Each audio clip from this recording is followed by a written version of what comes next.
Georgia had always been a solitary soul.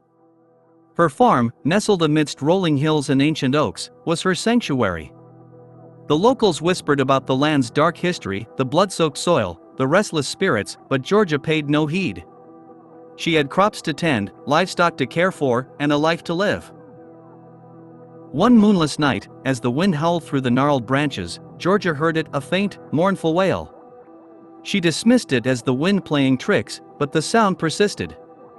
Each night, it grew louder, more desperate. Georgia's once fertile fields withered, and her animals fell ill. The townsfolk avoided her, crossing themselves when she passed. Desperate for answers, Georgia delved into the farm's past.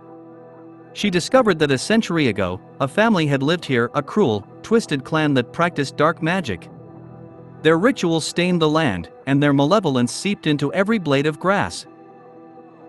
One stormy evening, Georgia followed the wail to the ancient oak at the heart of her farm. Its gnarled roots seemed to claw at the earth, as if trying to escape. Beneath the tree, she found an old well, its stones slick with moss.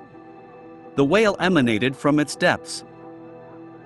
Driven by both fear and curiosity, Georgia lowered a lantern into the well. The light revealed a face, a woman's face, eyes hollow and pleading. The apparition spoke, her voice echoing through the damp darkness. "Release me," she begged. "I am Isadora, cursed by my kin. They bound my soul to this well, and now I suffer. Break the curse, Georgia.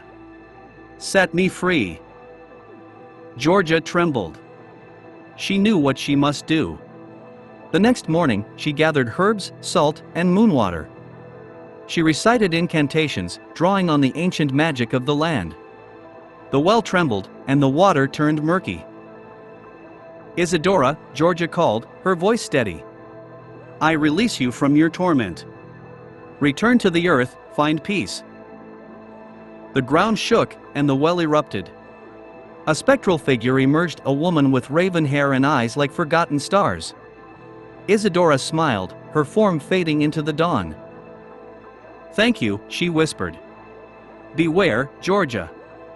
The curse lingers. Protect your farm, or darkness will consume it."